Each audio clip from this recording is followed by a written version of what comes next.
This is going to be a very powerful session, and it might be a long session because I'll be covering a lot of aspects into it. So basically, I am reading this book which is about surpassing reality and how it could be used in our journey, in a manifestation journey, and everything like that. So it would be a very powerful and impactful session, and I hope that you get the most out of it.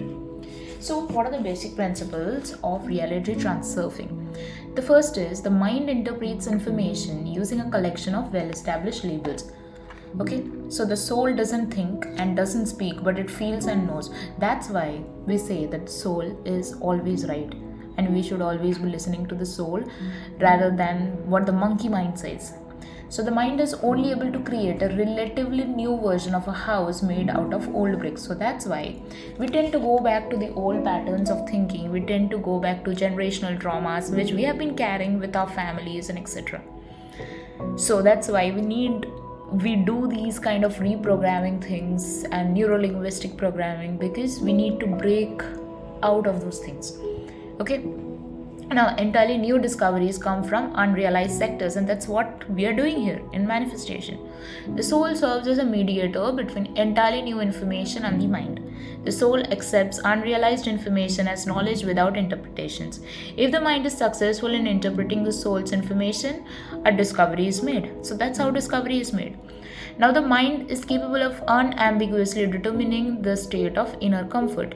Now, what we do is we try to find inner comfort, and sometimes those inner comfort is not in the actual comfort, is not it lies not in resolving these traumas or removing the false notions or things we create about our life, but about the old patterns, and we get comfortable in the old patterns because that's what we have been doing, and thinking something new is something which is very unfamiliar to us, or something which is very difficult for us to do, because that's what that needs, or that it requires effort to do that, and that's what mind does not take it.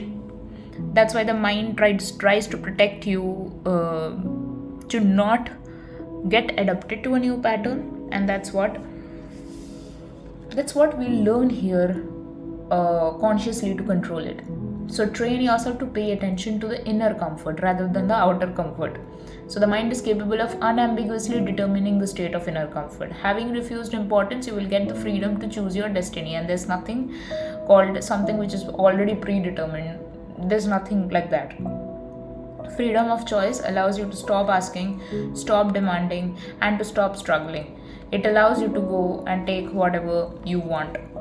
So you get it. The freedom of choice allows you to stop asking, stop demanding. So you don't need to demand it, and you don't need to, struggle for it, because you have the freedom of choice. You can choose it. It allows you to go and take whatever you want. So now we'll be reading something. It's a big manuscript which I am going to read, but it will be intensely helpful for you. So Einstein wrote that breakthroughs in science are not done through the way of logic. Why? Because logic says, like, at that point of time, what was the logic when Einstein was trying to prove the relativity theory, or when he made the relativity theory? People were already accustomed to what was at that point of time, and had Einstein been on the same pathway or in the same frequency, he wouldn't have been able to create a breakthrough. So that's what he wrote. Breakthroughs in science are not done through the way of logic. Barely later in the process of their representation, they're dressed in a logical form. So after you have done the inner work or the changes, then that's when you get the result of your manifestation. And when you get your manifestation, then you can say that, okay, I did all the inner work, that's why I could get it. Otherwise, at that point of time, when I was just wanting things and I was not being it, that's when I was in the lack state. So even the smallest discovery is always a revelation. The result comes from outside and is completely unexpected, as if someone hinted it to you. The space of variation should not be mixed with the famous concept of common informational field, in which data can be transmitted from one object to another. So the space of variation is a stationary matrix, a structure defining everything that could happen in the world. So that's why when we say apples, all of a sudden you'll see a lot of apples, and this generally happens in Instagram algorithm. So if you say apple or you say cat, you will see a lot of cats and apples popping up in your feed. But this, you would be surprised when it actually happens in your own reality and your life. So you would be saying a word and you get hundreds of those things, or maybe you might be thinking about something. So just 2 days back, I was thinking about a case I wrote, and like we had sent it to the publication and house, and there was a for a lot of time, like for almost like 1.5 years, there was no replies from the publication house about it. And just 2 days back, I was just remembering it. What is happening to that case? I don't know what to do with it, because it's taking quite such a long time. Anyway, I just dropped the idea of asking it to someone, like what happened with the case. And just 2 days, just one day back, I got a reply from that publishing house that the case is about to be published. There needs to be some changes which needs to be done. So if we are not doing it, they'll be doing it for on behalf of us. And that was like a quite surprise, and this is not the first time this is happening. So it has happened for quite sometimes the same things again and again. So this is how, so the space also has a matrix. It's not just the algorithm which is it's not just the Instagram which is algorithm and the matrix. So if we put up with the simultaneous existence of the two sides of reality, a physical and a metaphysical one, the picture of the world becomes clearer. So when the two aspects of reality touch each other on the surface of the mirror, phenomenon occur. They are related either to the paranormal or to the still unexplained events. So here we are not talking about paranormal, but we know that these are we are actually creating the shifts by our own thoughts. So as illustrative example of such a touch of two sides of reality is wave-particle duality, when a micro-object behaves both as a wave and a particle. Yet we, the living beings, combining both materialistic and spiritual characteristics, represent the most amazing example. In a sense, we live on the surface of a giant dual mirror, on the one side of which is situated our material universe, and the other side is situated the black infinity of the space of variations. So basically, he is not talking about the black hole here. It's just the other side, the black infinity of the space, which no one knows what it consists of. Since we are situated in such a unique position, we both be at least short-sighted to live within the frames of the common world viewpoint and to only one side of reality, the physical one. So I was just seeing this one series today, which was about Big Bang Theory. You must have seen also. So here Sheldon made a experimental theory, and basically he was trying to prove how the universe might have evolved. But whatever theory he and his wife came up with, that is Amy, and that was something of an extension of a Russian scientist which was done. But after a lot of verification, Leonard, that is Sheldon's friend, says that this is something which is not true. So maybe you didn't make a discovery, you just made a hypothesis of what could happen, but this is not a discovery. And that's when he started grieving, and he was so sad about it that he wouldn't get up from his bed or his sofa for days. So everybody was trying to think what could be done for Sheldon so that he comes out of the shell and he's energetic and he starts working again on a new concept or a new theory. But he was adamant that he wanted to work on this. And so what happened was, after trial and error of trying to make him happy, but I mean his friends were doing it, Amy was trying to do it, and what happened was, all of a sudden Amy was just seeing an old video of Sheldon's father, wherein he was a basketball coach, I guess. Yeah, so he was a basketball coach, and he was trying to give strength to the team which actually lost. So he was saying that when you fail, you should not take it as a negative thing, because failing only tells you what could help you succeed. So maybe this strategy didn't help you to win. We could try 100 other strategies which could help you to win. So you should take it positively. So that's where Sheldon gets motivated. He finds that he and his father were totally different. Like he was a basketball coach, and Sheldon is a scientist. But uh, but but both of these people, even though they were practicing different occupation, they had this one thing common about them, that is, they did not want to lose. They were not a quitter. They were not a loser. Of all the things which they had done, they both shared the same thing, that they wanted to succeed, they wanted to win. And so his father's speech there in that recorded video kind of made him and Amy realize, that is, Amy is his wife, realize that, you guys were different from each other, but still somewhere you guys had something in common, which means that we might have two different perspectives. We might have two different perspectives, and one perspective might be true in a way, but that doesn't mean that perspective is false in the broader way. So if you can understand what it means here is, like, whatever happens to us, it might be bad in one perspective, but it's also teaching us the broader perspective of what strategy you can apply so that you get what you want. So here, the illustrative example of such a touch of the two sides of reality is a wave and a particle. Yet we, the living beings, combining both materialistic and spiritual characteristics, represent the most amazing example. So in a sense, we live on the surface of a giant dual mirror, on one side of which is situated material universe and the other is situated the black infinity of space. Since we are situated in such a unique position, we would be at least short-sighted to live within the frames of the common world viewpoint. So that is what, like this, you can just relate this with the Sheldon's example, and to use only one side of reality, the physical one. So we are living in between of a physical world and a black infinity world. Yet we think that the physical world is the only truth, and the black infinity world is not the truth, which is what they're trying to challenge here in this book, and which is what we try to do through our manifestation. We hack the matrix and we change our reality. So the thought power of a person under a given circumstance is capable of materializing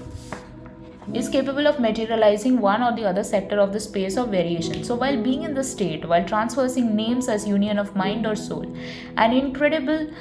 so when we find the union of mind and soul, we find an incredible magical power, that is the external intention. Everything which we traditionally refer to magic has direct relation to the external intention. So with the help of the great power, the ancient magicians built the Egyptian pyramids. So I really don't know about this, but if the book is telling me that the ancient magicians built the Egyptian pyramid through some great power and created similar wonders, and that's amazing because that was such a long time back.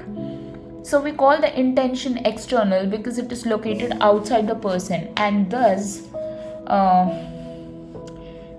it is not under the control of the mind. It is true that in certain state of consciousness one can gain access to it. So when we submit the powerful force to our will, we will be able to do amazing things. So modern people, though, have a long ago lost their capabilities while in 1 minute. So here, modern people, though, have long ago lost their capabilities, while inhabitants of ancient civilizations such as Atlantis used to wield them. Parts of the ancient knowledge have reached us today in the form of historic teachings and practices unrelated to each other. It's too hard to use those teachings in everyday life. Despite of the difficult practical realization, the secret to mastering the external intent lies on the surface. The key to revealing it lies in the phenomenon which is known as lucid dreaming, and I think which we have been doing quite a long time ago, because even before we knew all these things. So that's something like God has given us that power, and it's so common and it's so rare still, is that we have the power to create our own reality, and we ourselves don't know this. It's amazing and it's weird as well. So during usual dreaming, the events happen independently from the will of the mind until the dreamers realize that they are sleeping. They aren't able to control what is happening in the dream. One is completely in the power of the unconscious dreaming. It just happens to him or her. But if you go back and see it, it's mostly your dominant thoughts which are playing, or subconscious fears, or maybe some kind of pattern which reveals itself in the form of your dream. So in order to have good dreams, you need to have good thoughts all over the day. or at least when you sleep, you need to have good thoughts about yourself.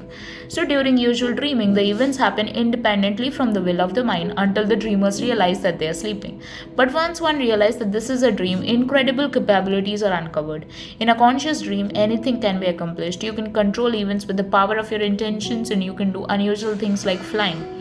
So the ability to control dreams appears when in your dream you realize the reality. On that step of awareness, one has a bearing point, the reality one can return to after awakening. Reality in this turn also resembles an unconscious dream. One is in the power of circumstance and life just happens to him or her. People do not remember their past lives and have no bearing point to use it for going up to the next level of awareness. So going back to the past lives or thinking about old karmas which you have no control of, it's not going to help. So what you can do is you can just go forward and think what I want in my life, and that's how you can align your thoughts and actions to it. Despite all the above, the situation is not hopeless. And please remember this, the situation is never hopeless, nothing is hopeless. Even if you have lost your ability to walk, still you are not hopeless. Please remember that. In transversing, there is another way around which allows you to make the external intention serve you. People are able to form their reality, but to do that, they have to follow certain rules. The ordinary human mind unsuccessfully tries to impact the reflection in the mirror when actually the image itself should be changed. The image is the direction and the concept of human thinking. So, in order to turn your desires into reality, you need more than just the desire. The image from one side of the mirror should match certain parameters of the respective sector from the space of variations on the other side. But that is also not enough. We should know how to use a mirror, and it's not simple and it's too weird. Imagine the following unusual situation. You stand in front of the mirror and there is nothing, emptiness. After a while, a reflection starts to appear like the exhibiting of photography. Then you start to smile, but in the reflection, you still see the same serious face. The mirror of the space of variation functions in the same way, only the delay that there is considerably longer, for which reason the changes cannot be perceived. The material realization is inert, but if certain conditions are met, the reflection will be shaped, meaning that the dream will become true. What it means is that you might fake a smile in the surface, but the inner being of you is not smiling, and that is why the reflection which you see is also putting a sad face. Even if you are smiling in the outside, but the inside of you is not smiling. That's why the reflection outside there, where you just keep getting mad, oh my god, the reflection is this and that, it's because you're not smiling from the inside. That's why the reflection also is not smiling from the inside. You're smiling from the outside, but that's not going to help it because you're not changing the inner programming of you. So this is what it is. Why, for what reason does the world behave so nasty? Or those are all fabrications and prejudice? No, actually a certain tendency exists and you can't run away from the fact. Happily, the transversing model not only reveals the cause for that law, but also explains how to avoid it. So the transversing rule works flawlessly by rescuing those who follow it from the mass of problems having an unknown origin. So once you loosen your grip and stop holding the world by its throat, the world right away starts behaving friendly and obediently. Why? Because if you are having, so I had one friend who is not there on this earth anymore, but she had this she had the same tendency, and she felt the world was a very bad place, very bad place, and we tried to change her outlook, her perceptions, her everything.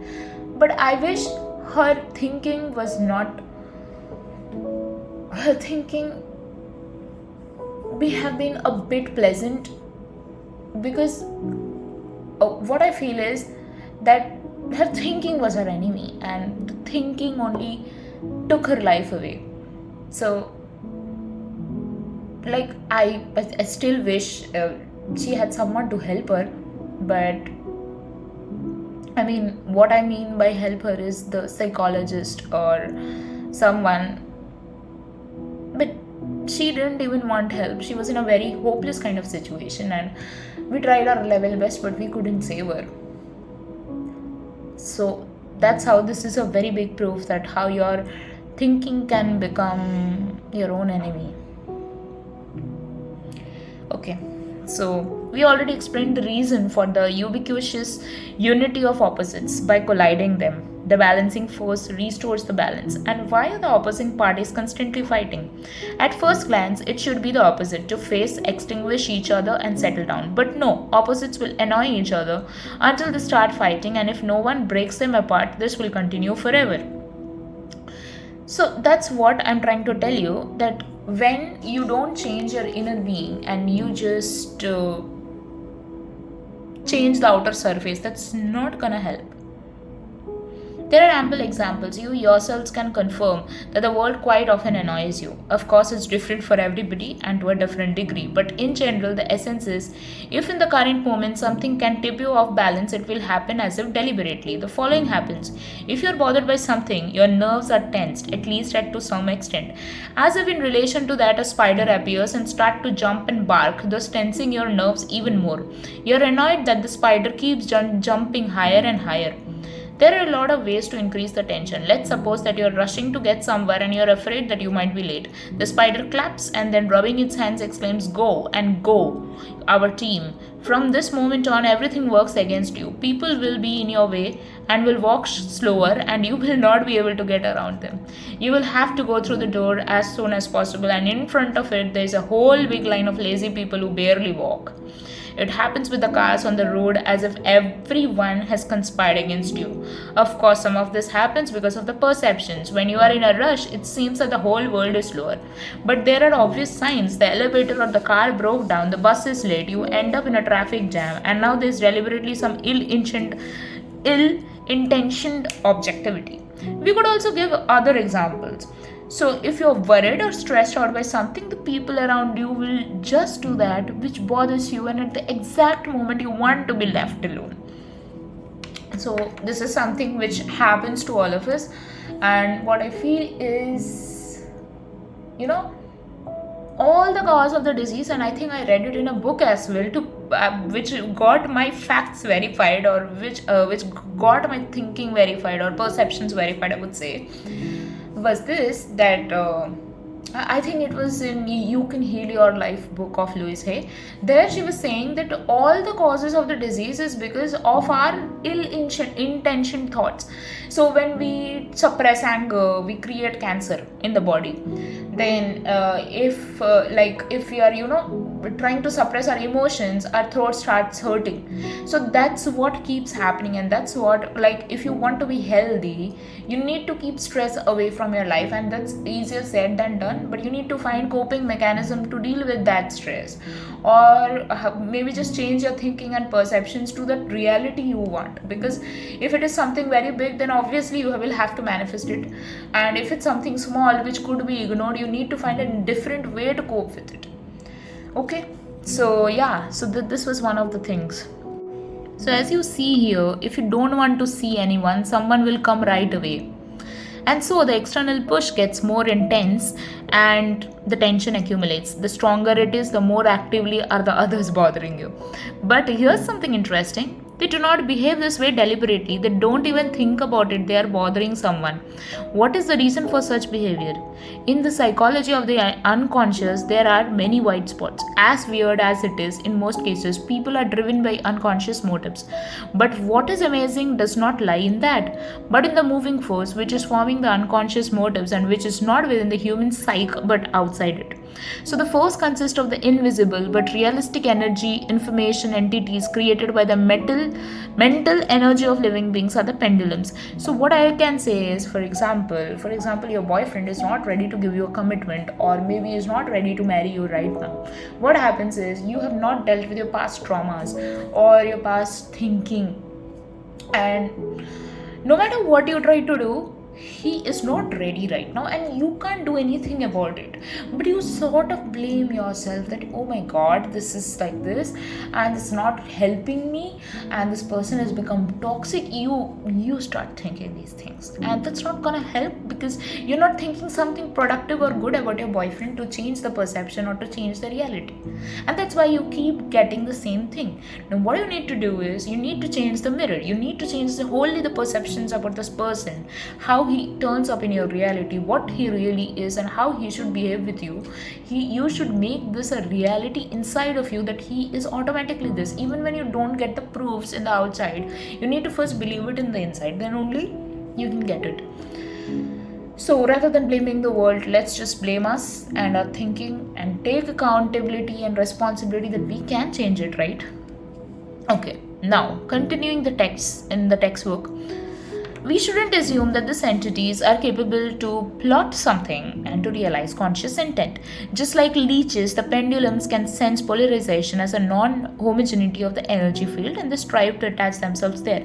But this is not that scary. What is terrible is that they not simply absorb the energy of the conflict, but they somehow make the people to behave in such a way as to give out more energy. So you will see that if you give negative energy to someone, obviously they will sense it from the outside, and they will also reflect that back because they don't feel it good. So what it is it again boils down to this one thing: you need to change your perception. So what is terrible is that they simply absorb the energy of the conflict, but they somehow make the people to behave in such a way as to give out more energy. So for them, the clear human consciousness is inaccessible. Okay, I'm talking about the pendulums here. So the level of awareness is especially low when a person is at home or in a crowd. In a home environment, the need of increased self-control is not high. So that's why one relaxes and almost naps. In an external but narrow circle of conversation, the consciousness is the most active and it's busy with self-control. So while in big public gathering, the actions of the separate person again become spontaneous and they also fall into strong correlation with the general impulse of the mass.